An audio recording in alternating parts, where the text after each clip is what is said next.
చెన్నైలోని చపాక్ స్టేడియంలో నేడు జరిగిన సూపర్ 8 పోరులో టీమిండియా పంజా విసిరింది. పసిగున్న జింబాబ్వేపై 72 పరుగుల భారీ తేడాతో గెలిచి సెమీస్ రేసులో దూసుకుపోయింది.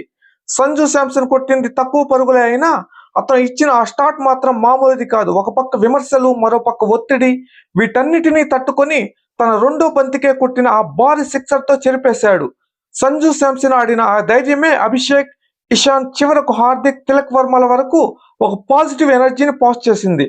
అందుకే టీమిండియా నేడు వరల్డ్ కప్ హిస్టరీలోనే రికార్డు స్కోర్ సాధించగలిగింది. వరుస డక్అవుట్లతో ఒత్తిడిలో ఉన్న అభిషేక్ శర్మకు సంజు ఆడిన ఆ అగ్రెసివ్ షాట్స్ ఒక రిలీఫ్ ఇచ్చాయి. సంజు బీభత్సం సృష్టిస్తుంటే అభిషేక్ తీరిగ్గా సెటిల్ అయి తన 55 పరుగుల విధ్వంసానికి పునాది వేసుకున్నాడు. ఆ 48 పరుగుల తొలి వికెట్ పార్ట్నర్షిప్ కు ఈ మ్యాచ్ కే టర్నింగ్ పాయింట్. ఓపెనర్లు అదిరిపోయే స్టార్ట్ ఇవ్వడంతో వన్ డౌన్ లో వచ్చిన ఇషాన్ కిషన్ ఏమాత్రం భయం లేకుండా 38 పరుగులు సాధించి స్కోర్ బోర్డును పరిగెత్తించాడు.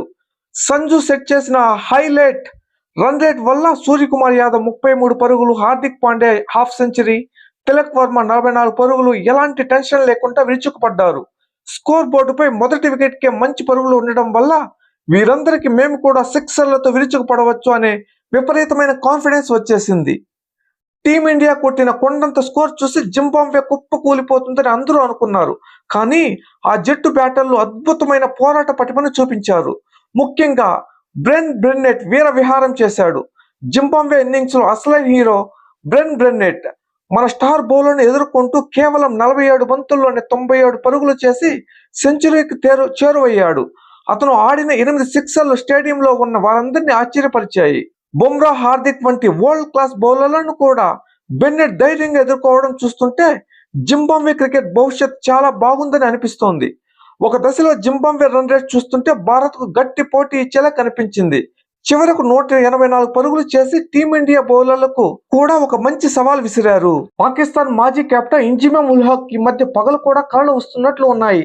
భారత్ జింబాబ్వే మ్యాచ్ మీద ఆయన చేసిన కామెంట్స్ వింటే నవ్వాలో ఏడవాలో అర్థం కావడం లేదు. ఆయన చెప్పిన కొన్ని కామెడీ ముక్కలు ఏంటంటే, సికిందర్ రాజా పాకిస్తాన్ మూలాలు ఉన్నవాడు, పాక్ రక్తం కాబట్టే భారత్ గుండెలపై గుణపం దింపుతాడని ఒక రేంజ్ లో బిల్డప్ ఇచ్చాడు. ఒకవేళ భారత్ ఈ మ్యాచ్ లో ఓడిపోతే పాకిస్తాన్ లో బట్టలు, ఆహారం పంచుతామని, పిల్లలందరికీ ఫ్రీ క్రికెట్ కోచింగ్ ఇస్తానని ఇంజిమమ్ ప్రకటించాడు. ఇక్కడ అందరూ ఏమని సెటల్ పేల్చుతున్నారంటే, ఇంజిమమ్ సికిందర్ రాజా ఆడుతున్న జింబాబ్వేకి, ఆయన రక్తం పాకిస్తాన్ అయితే మరి మీ పాక్ టీం ఎందుకు ఓడిపోతోంది? రాజాకి ఉన్న కసి మీ టీంలో ఒక్కడికైనా ఉందా? అసలే మీ దేశంలో పిండి కోసం జనాలు కొట్టుకుంటున్నారు. అలాంటిది భారత్ ఓడిపోతే ఫ్రీగా బట్టలు, అన్నదానం చేస్తారా? అంటే భారత్ గెలిచిన ప్రతిసారి పాకిస్తాన్ ఉపవాసం ఉండాల్సిందేనా అని కొందరు కామెడీగా చెప్తున్నారు. ఇది ఎలా ఉందంటే, పక్కింటి పిల్లవాడు ఎగ్జామ్ లో ఫెయిల్ అయితే మా ఇంట్లో అందరికీ ఫ్రీగా బిర్యానీ పెడతాను అని చెప్పినట్లుగా ఉంది. అంటే భారత్ గెలవకూడదని ఇండైరెక్ట్ గా ప్రార్థనలు చేస్తున్నారన్నమాట. మీరేమో పిల్లలకి ఫ్రీ కోచింగ్ ఇస్తామంటారు, కానీ మీ టీం వాళ్ళేమో ఫీల్డింగ్ లో బంతిని పట్టుకోలేక ఫుట్బాల్ ఆడుతుంటారు. ముందు ఆ కోచింగ్ ఏదో మీ టీం ప్లేయర్లకు ఇప్పించండి ఇంజీ అని కామెడీగా అంటున్నారు. ఇప్పుడు మన ఇంజీ పరిస్థితి ఎలా ఉందంటే, ముందు నుయ్యి వెనక గొయ్యి అన్నట్లుగా ఉంది.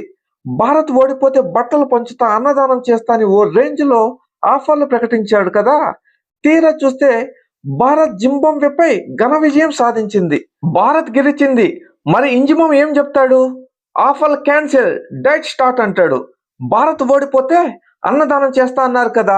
ఇప్పుడు భారత్ గెలిచింది కాబట్టి ఆ కోపంలో ఇంజిమమ్, నేను ఈరోజు అన్నం తినను, కేవలం 10 కిలోల ఆలు పరాటాలే తింటాను అని కొత్త డైట్ ప్లాన్ మొదలు పెట్టినా ఆశ్చర్యపోనక్కర్లేదు. ఇప్పుడు తన యూట్యూబ్ ఛానల్లో కూర్చొని భారత్ గెలిచింది ప్రతిభతో కాదు, ఆ బంతి లోపల చిప్ ఉంది, బ్యాట్ లో స్ప్రింగ్ ఉంది, చెన్నై గాలిలో ఇండియాకి సపోర్ట్ చేసే అయస్కాంత శక్తులు ఉన్నాయి అని ఏదో ఒక వింత లాజీ వెతుక్కుంటూ ఉంటాడు. పాపం సికిందర్ రాజాకి ఫోన్ చేసి, ఏంటయ్యా నువ్వు పాక్ రక్తం అని బిల్డప్ ఇచ్చాను, కనీసం ఒక్క గుణపం కూడా దింపకుండా 184 పరుగులకే ఆగిపోయావేంటి అని క్లాస్ పీక్తూ ఉండొచ్చు. భారత్ ఓడిపోతే ఫ్రీ కోచింగ్ ఇస్తా అన్నాను, కానీ భారత్ గెలిచింది కాబట్టి ఇకపై మా దేశంలో క్రికెట్ బ్యాట్ పట్టుకున్న ప్రతి ఒక్కరికి ఫైన్ వేస్తామని కొత్త రూల్ పెట్టినా పెడతాడు. ఆఫర్లన్నీ ఉల్టా అయ్యాయా? భారత్ గెలిచిన ప్రతిసారి మీరు ఏదో ఒకటి పంచుతా అంటారు, కానీ చివరకు మీ పరివే అందరికీ పనిచేస్తున్నారు. భారత్ కొట్టిన ఆ 256 పరుగుల దెబ్బకి మీరు పంచాలనుకున్న బట్టలు కాస్త మీరు కప్పుకొని పడుకోవాల్సిన పరిస్థితి వచ్చింది. ఎక్కడైనా ఇటువంటి బిల్డప్ మాటలు ఆపితే బాగుంటుందని అందరూ కామెడీ చేసి నవ్వుకుంటున్నారు. ఈ రోజు మ్యాచ్ లో హైలైట్స్ ఏంటంటే టీమిండియా నిర్ణీత 20 ఓవర్లలో 4 వికెట్ల నష్టానికి 256 పరుగులు చేసింది. ఇది T2020 వరల్డ్ కప్ చరిత్రలోనే భారత్ కు అత్యధిక స్కోరు. వరుస డకౌట్లతో విమర్శలు ఎదుర్కొన్న అభిషేక్ శర్మ నేడు కేవలం 30 బంతుల్లోనే 55 పరుగులు చేసి ఫామ్ లోకి వచ్చాడు. చివరి ఓవర్లలో హార్దిక్ పాండ్యా మరియు తిలక్ వర్మ సిక్సర్ల వర్షం కురిపించారు. వీరిద్దరూ కలిసి కేవలం 31 బంతుల్లోనే 24 పరుగులు జోడించి స్కోరును హిమాలయమంత స్థాయికి చేర్చారు.